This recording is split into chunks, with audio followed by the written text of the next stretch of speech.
बिस्मिल्लाहिर्रहमानिर्रहीम।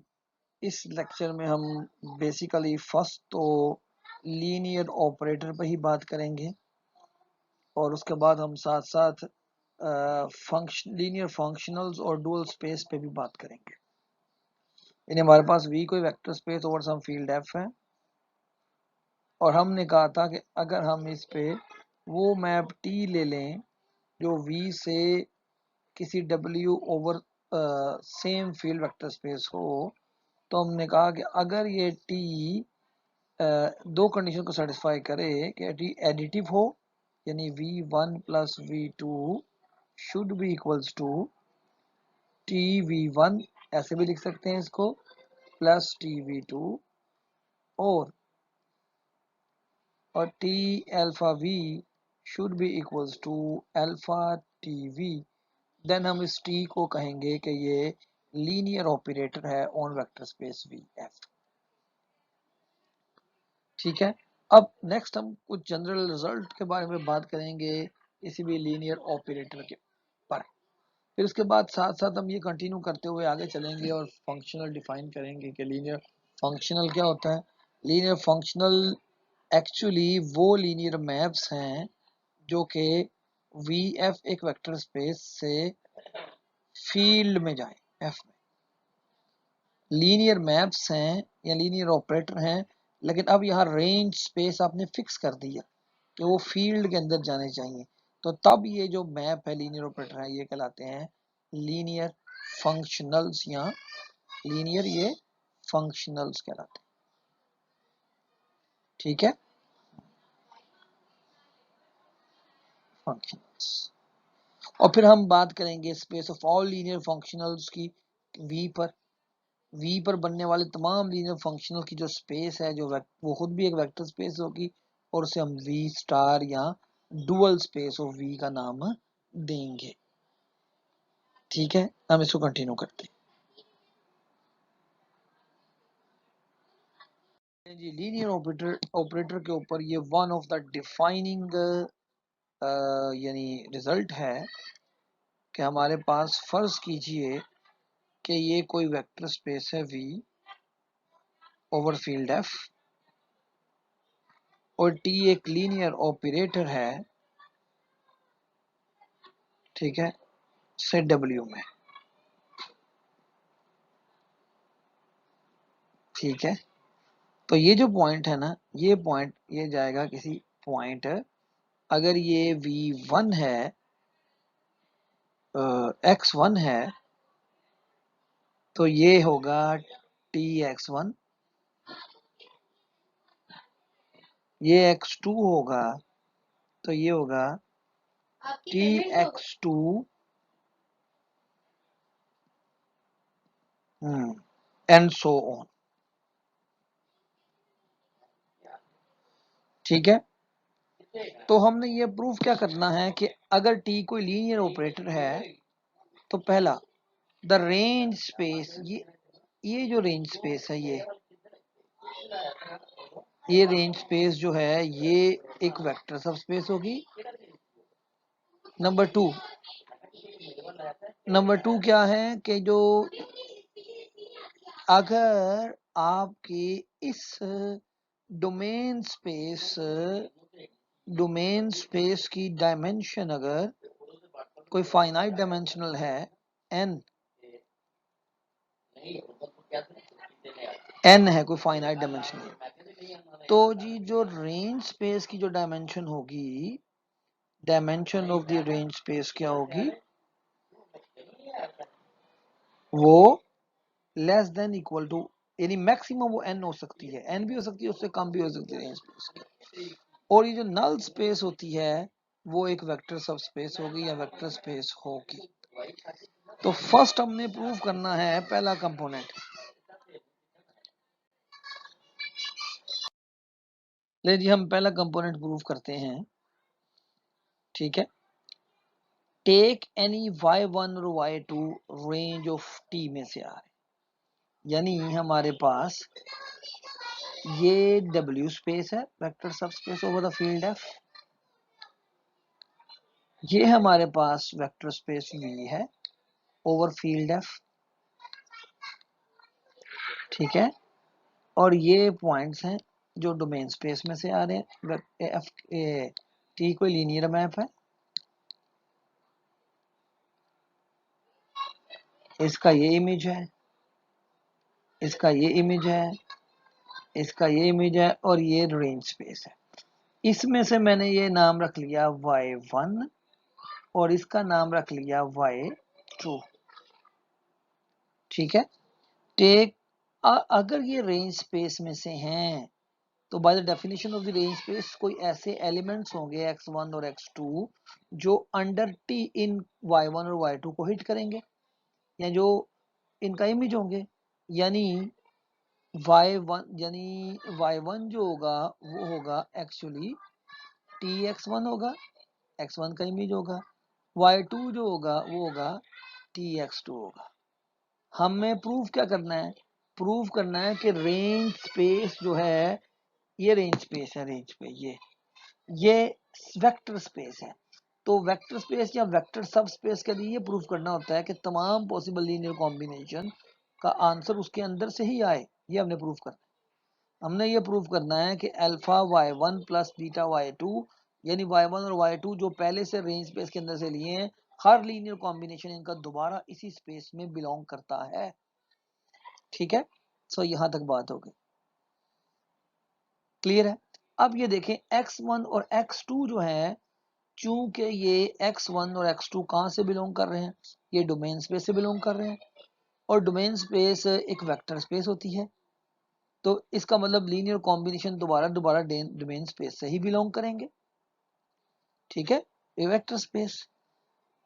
अब हम इस लीनियर कॉम्बिनेशन पे टी अप्लाई कर देते हैं, चूंकि लीनियर मैप है। गिवन हमारे पास क्या था कि डोमेन स्पेस एक वेक्टर स्पेस है। ठीक है, अब हम और टी एक लीनियर मैप है, तो टी हमने इस लीनियर कॉम्बिनेशन पे अप्लाई कर दिया। तो चूंकि टी लीनियर था, तो फर्स्ट स्टेप में क्या होगा? T alpha x1 plus T alpha beta x2 आ गया लीनियरिटी की फर्स्ट कंडीशन के मुताबिक। और फिर क्या होगा? सेकंड कंडीशन के मुताबिक अल्फा बाहर जाएगा, अल्फा टी x1 आ जाएगा प्लस बीटा टी x2 आ जाएगा। लेकिन tx1 इज एक्चुअली y1, तो ये अल्फा y1 आ गया प्लस ये बीटा y2 आ गया। और ये भी इसके लिए आपको एक एलिमेंट मिल गया ये वाला जो इसको हिट कर रहा है। दैट मीन्स कि alpha y1 plus beta y2 belong कर गया आपकी रेंज स्पेस से। सो रेंज स्पेस आपकी वेक्टर स्पेस हो गई, या इजीली प्रूफ ये हो गया कि ये वेक्टर सब स्पेस है डब्ल्यू एफ की।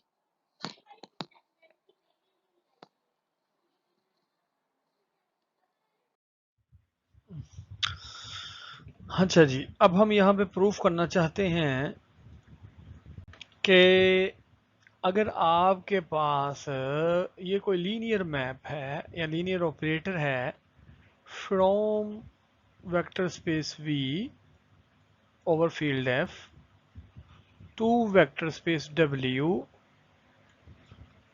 Over the same field F, अगर ये T कोई लीनियर मैप है, ठीक है, और इसकी डायमेंशन यानी ये जो डोमेन स्पेस है ना, ये डोमेन स्पेस जो ये फर्ज करें ये डोमेन ऑफ टी है, इस इज डोमेन ऑफ टी। इसकी जो डायमेंशन है, लेट्स से इस dimension of domain of T is equals to n। तो इस बात का क्या मतलब है? इस बात का मतलब ये है कि आपके पास यहाँ कोई एक बेसिस होगी जिसमें n वेक्टर्स होंगे, यानी ये x1 है, ये x2 है, अप टू सो ऑन ये xn है। और इनमें ये खूबी होगी कि हर कोई जो आपकी डोमेन में मौजूद है, कोई एक वेक्टर भी जो डोमेन में मौजूद है, कोई एक वेक्टर लेट्स से x, अगर वो डोमेन में मौजूद है तो डेट मीन्स के वो क्या होगा, it can be written as a linear combination of, ठीक है, alpha 1 x1 plus so on alpha n xn के लीनियर कॉम्बिनेशन में लिखा जा सकता है यूनिकली। ठीक है, अब अगर ये x1 मैप करेगा यहां पे y1 में, और ये x2 फर्ज कर लिए मैप हो रहा है y2 में, और इस तरह से ये बन रही है आपकी रेंज स्पेस RT। अब हमने ये प्रूव करना है कि ये जो रेंज स्पेस है, we want to prove that, to proof क्या हमने करना है कि जो dimension of R of T है, it is at most n, it is less than equals to n। तो हम कॉन्ट्रेरी सपोज करते हैं, हम कहते हैं नहीं इसकी डायमेंशन है, लेट करते हैं, लेट इसकी डायमेंशन है वो n से ज्यादा है, फर्ज करते हैं इसकी डायमेंशन है n+1। तो बाय डेफिनेशन इसका मतलब क्या है, इसका मतलब यह है कि रेंज में वेक्टर्स y1 से yn+1 होंगे जो आर्बिट्रेरी फैशन में चुने जाएंगे, यानी y1 से yn+1 होगा जो इसकी बेसिस में मौजूद होंगे। ठीक है, तो फिर कोई भी जो y1 होगा वो लीनियर कॉम्बिनेशन होगा पीछे वालों का। ठीक हो गया, यानी अगर आप डोमेन में से x1 से xn+1 चुनेंगे तो आपके पास अगला जो नंबर है वो कोई txn आ जाएगा, since dimension of the domain क्या है n। तो फिर इसका मतलब क्या हुआ कि ये सेट जो है ये लीनियरली इंडिपेंडेंट नहीं होगा, लीनियरली डिपेंडेंट होगा। ठीक है, और आपके पास जो y1 है वो tx1 होगा, और yn+1 जो होगा वो txn+1 होगा, ये जिस तरह हमने ये चूज किया था ये डेफिनेशन वाइज। ठीक है, तो अगर मैं ये लीनियरली डिपेंडेंट होंगे तो यानी जब मैं इनका लीनियर कॉम्बिनेशन लूंगा by the definition of basis, तो इसका मतलब कुछ स्केलर्स ऐसे होंगे जो कि ऑल जीरोस नहीं होंगे और ये इनका आंसर 0 आएगा। ठीक है, since T is the linear operator और लीनियर ऑपरेटर की फर्स्ट कंडीशन है कि वो 0 को 0 पे मैप करता है, तो हम दोनों साइड पे टी अप्लाई करते हैं। ठीक हो गया, टी दोनों साइड पे अप्लाई कर दिया इधर, और इस साइड पे 0 है तो टी चूंकि लीनियर ऑपरेटर है तो 0 का जवाब 0 ये आ गया। अब जब हमने टी लीनियर था अप्लाई किया तो अल्फा 1 बाहर आ गया, और टी ऑफ x1 हमने कहा था कि T of x1 is equals to ये y1 लिया हुआ हमने। ठीक है, और टी ऑफ x2 जो हमने लिया हुआ है वो y2 लिया हुआ है, एंड सो ऑन। ठीक है, जब आप इनको एक्सपेंड करेंगे तो ये आएगा ये। तो इसका मतलब क्या हुआ, लेकिन अल्फा 1 अल्फा n1 तो है वो ऑल जीरोस नहीं है, नॉट ऑल जीरोस। तो इसका मतलब ये हुआ कि y और y1 और y2 और yn+1 का एक कॉम्बिनेशन ऐसा बना जो कि आपको आंसर 0 दे रहा है जिसमें तमाम कोफिशिएंट 0 नहीं है। दैट मीन्स कि ये जो सेट है yn वो लीनियरली डिपेंडेंट है।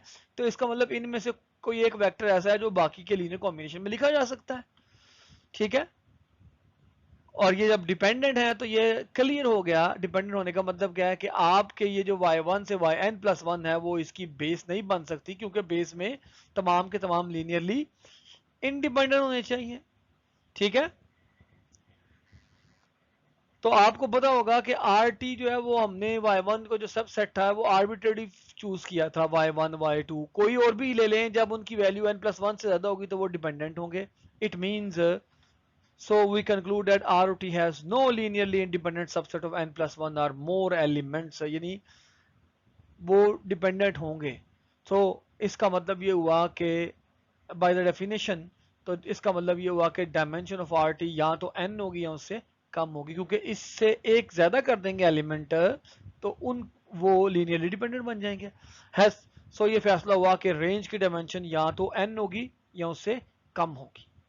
ठीक है, अब हमने ये प्रूव करना है नेक्स्ट कि आपके पास ये डी था, यही वही ये डी था डोमेन स्पेस, ये आपकी वेक्टर स्पेस वी के अंदर है डोमेन, ओके, और ये आपकी डब्ल्यू है space, W vector space F है।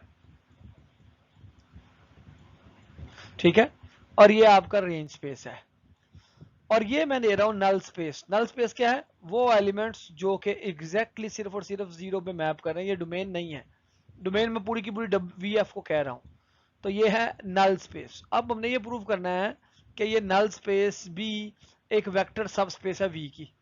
तो अगेन इसके लिए मुझे प्रूव करना पड़ेगा कि अगर दो एलिमेंट नल स्पेस में है तो इनका हर लीनियर कॉम्बिनेशन भी दोबारा नल स्पेस में होगा। अगर x1 और x2 हम नल स्पेस में ले लिया है तो इसका मतलब x1 पर जब अप्लाई करेंगे t, तो ये कहां मैप होगा? जीरो पे मैप होगा। x2 पे जब अप्लाई करेंगे तो वो भी कहां पे मैप होगा? वो भी जीरो पे मैप होगा। ठीक हो गया। सिंस टी इज लीनियर तो इनका कोई भी मैं देखना चाहता हूं कि alpha 1 x1 plus alpha 2 x2 को क्या होता है। जब इस पे मैं टी अप्लाई करता हूं तो इस पर टी अप्लाई किया तो क्या आया? टी लीनियर था, अल्फा 1 बाहर, टी ऑफ x1 आ गया, प्लस प्लस अल्फा 2 बाहर और टी ऑफ x2 आ गया। ठीक है, लेकिन x1 और x2 इनका t जो था वो जीरो है। सो जब इनको जीरो किया तो आंसर जीरो आ गया। डेट मीन्स ये लीनियर कॉम्बिनेशन ये वाला भी आपकी नल स्पेस में चला गया। So null space is a vector space. So clear हो गया कि हर लीनियर मैप के लिए नल स्पेस और range space vector subspaces होती हैं। नल स्पेस डोमेन स्पेस की सब स्पेस होती है और रेंज स्पेस आपकी को डोमेन स्पेस की सब स्पेस होती है। अब हम नेक्स्ट एस्पेक्ट की तरफ फोकस करते हैं, लीनियर फंक्शनल्स का। Let V be a vector space over a field K, यानी वी कोई वेक्टर स्पेस है ओवर अ फील्ड के ले लें या एफ ले लें। अब मैपिंग फाई वो जो वी से इस के में जाएगी और लीनियर होगी, वो लीनियर फंक्शनल कहलाएगी, या लीनियर फॉर्म भी इसे कह सकते हैं। लीनियर फंक्शन का दूसरा नाम है लीनियर फॉर्म भी हो सकता है। लीनियर होने का मतलब क्या है कि अगर आप अपने वेक्टर्स में फील्ड में से ए बी ले लें, वेक्टर्स में इसमें से वी और यू ले लें, तो ये रूल सेटिस्फाई होगा। A linear functional on V is a linear operator from V into K, यानी ये वही लीनियर ऑपरेटर ही हैं, लेकिन हम रिस्ट्रिक्ट क्या कर रहे हैं? हम रिस्ट्रिक्ट कर रहे हैं कि K की हमारे पास यहाँ फील्ड आएगा। इनफैक्ट फॉर एग्जांपल जो फर्स्ट वेरी ट्रिवियल एग्जांपल्स आएगी ये लीनियर फंक्शनल्स की या लीनियर फॉर्म की, वो ये है। चूज कीजिए आपके पास कोई फील्ड के, या लेट्स से आर है, तो आर एन क्या होगा? जैसे आर फोर कर लेते हैं। आर फोर क्या होगा? आर फोर वो होगा स्पेस ऑफ आर टपल्स, यानी x one, x two, x three और एक्स फोर, ये आ गए। सच दैट एक्स आई जो है वो कहां से आ रहे हैं? वो आ रहे हैं आर में से। ठीक है बेटा जी। अब मैं यहां पर as many as 4 linear functionals define कर सकता हूं, जिनका नाम होगा पाई आई। पाई आई क्या होगा? पाई आई ये होगा वेक्टर स्पेस आर फोर से आर में, फील्ड हमारा आर है। और ये पाई आई क्या होगा? पाई आई होगा कि अगर आपका इनपुट है A1 A2 up to so on, pi i क्या होगा? ठीक है, A4 है, तो पाई 1 क्या होगा, वो होगा A1, वो आएगा A1, यानी फर्स्ट प्रोजेक्शन। पाई 2 क्या होगा जी, पाई 2 होगा A2, सेकंड प्रोजेक्शन। पाई 3 क्या होगा, वो होगा A3, यानी थर्ड प्रोजेक्शन। यानी इनफैक्ट पाई आई ऑफ, अगर मैं R4 की बजाय Rn लूं, तो A1 A2 up to so on An का पाई आई होगा इनफैक्ट AI, ith प्रोजेक्शन। और ये लीनियर फंक्शनल्स है, देखने के लिए कि क्या लीनियर प्रोडक्ट की प्रॉपर्टीज को सेटिस्फाई करता है।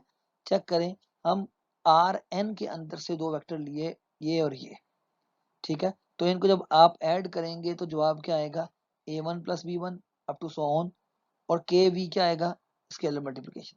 जब मैं pi i u plus v पे अप्लाई करूंगा, तो यू प्लस वी का मतलब है इसका पाई आई, यानी वो आ जाएगा ए आई प्लस बी आई।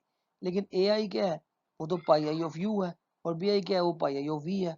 और इस तरह प्रोडक्ट का लेंगे तो के बाहर निकल आएगा, और इस तरह ये प्रूव होगा कि हर प्रोजेक्शन मैप एक नेचुरल, ये नेचुरल स्टैंडर्ड लीनियर फंक्शनल पैदा होंगे, ठीक है। और ये एग्जांपल ट्रिवियल है, कोई भी हम इस तरह की एग्जांपल यहाँ पे कंस्ट्रक्ट कर सकते हैं, यानी हर एक के लिए।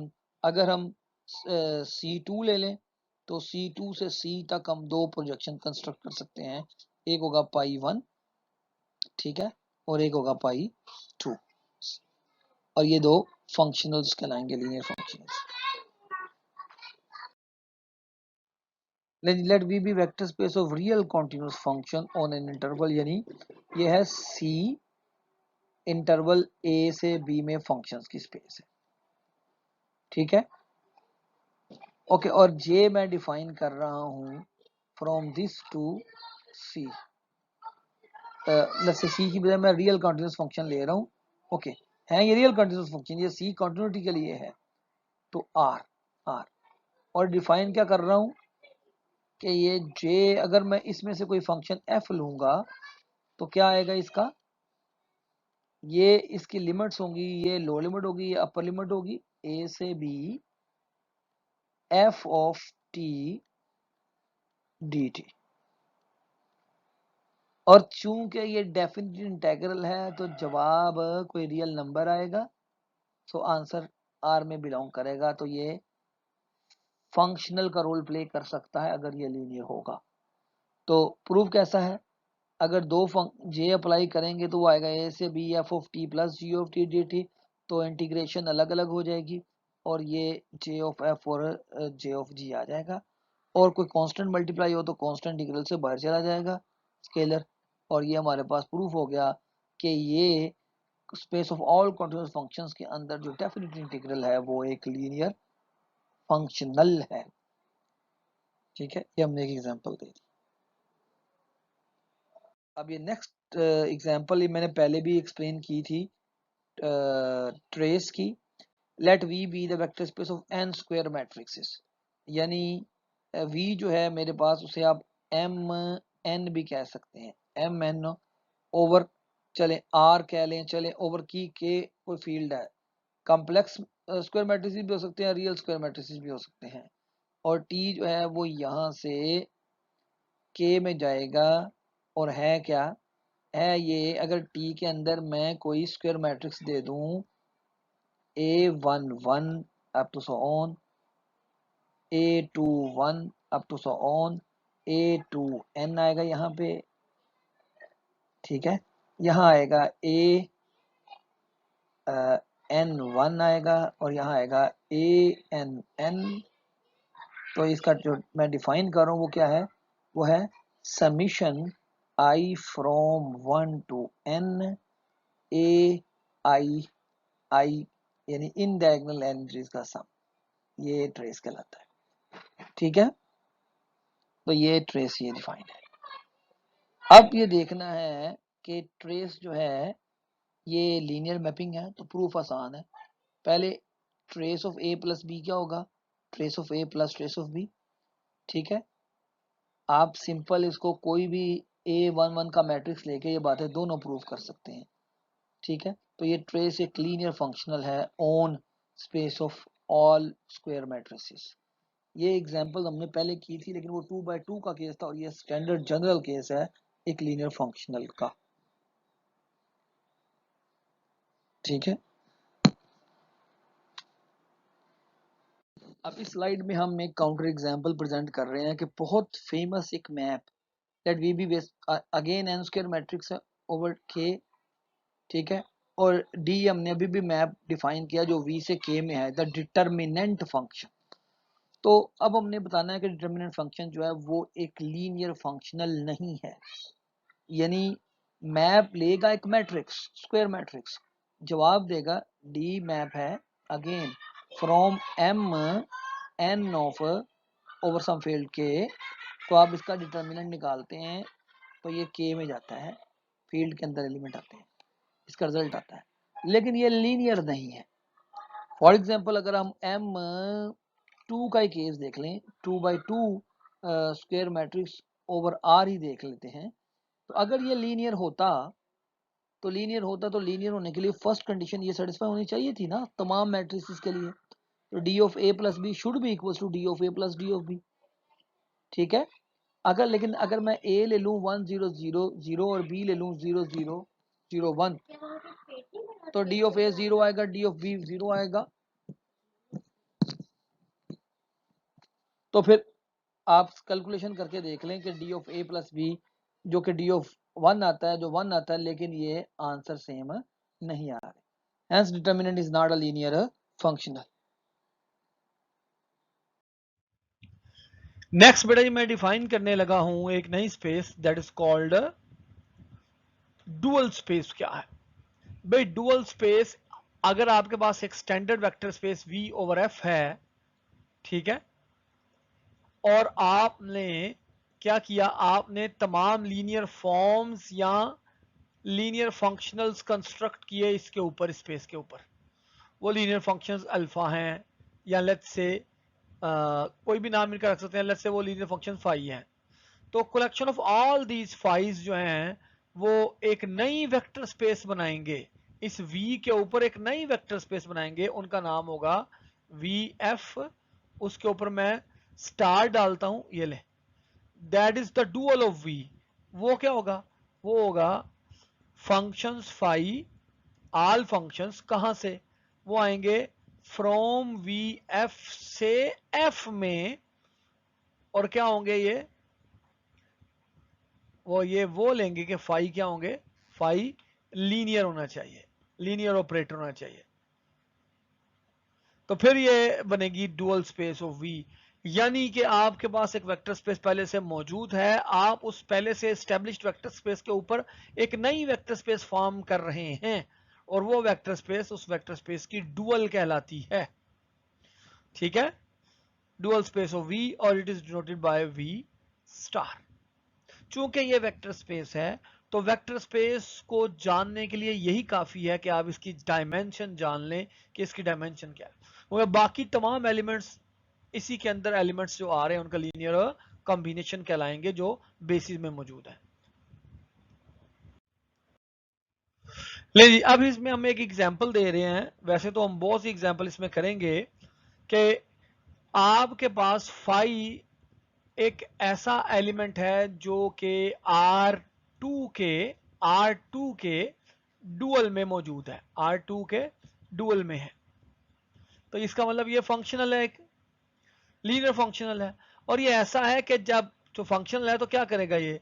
तो ये आपके R2 के एलिमेंट लेगा और जवाब R आएगा, R में आएगा। मुझे एक्सप्रेस करना है, इसका फॉर्मूला डेवलप करना है कि ये क्या है। गिवन क्या है मुझे कि फाई जब अप्लाई किया जाए इसके अंदर 2 और 1 पे, तो इसका जवाब आ रहा है 15।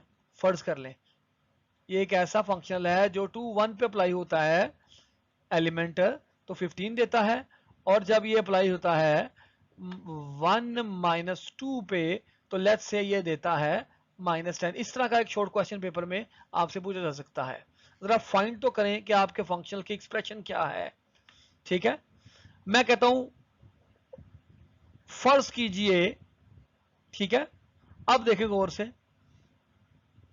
फाई क्या है? फाई एक मैप है, जो कि R2 के से है, यानी फाई जो होगा मुझे ये देखना है कि ये क्या आता है।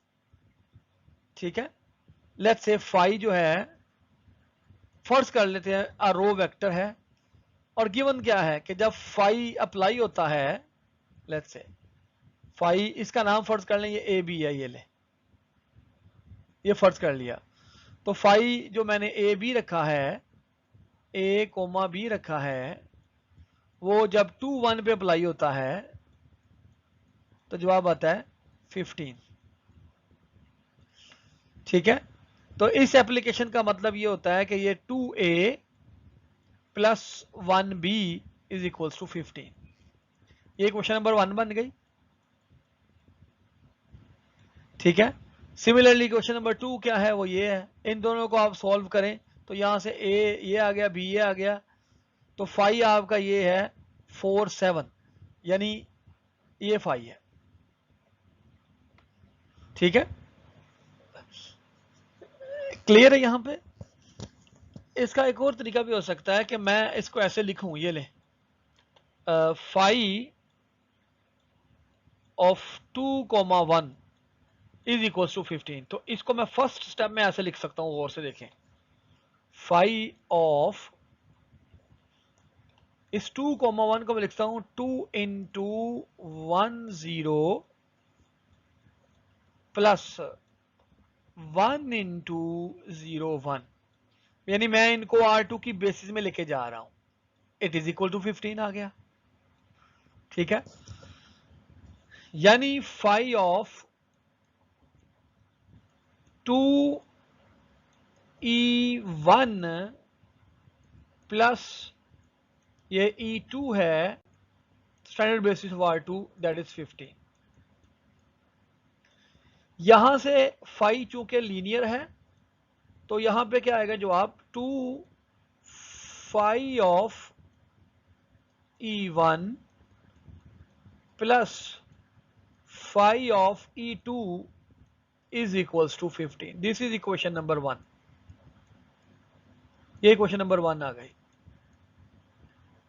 अगर मैं इसी तरह अप्लाई करूं दूसरे के लिए, तो दूसरे का मैं डायरेक्ट लिख सकता हूं phi of E1 minus 2 phi of E2 becomes -10।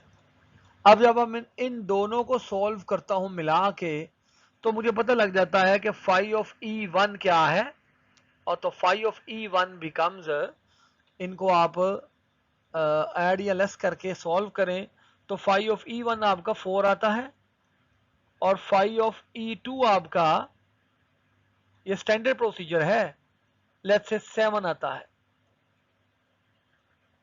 ठीक हो गया, बोलिए। दैट मीन्स कोई भी फाई ऑफ एक्स वाई क्या आएगा, एक्स कोमा वाई, इसको लिखा जाएगा, वो होगा phi of x 10 plus y 01, and it is equals to x phi of E1 plus y phi of E2, and it is equals to, this is 4 x plus 7y, and this is the formula, and in this way we can produce formulas.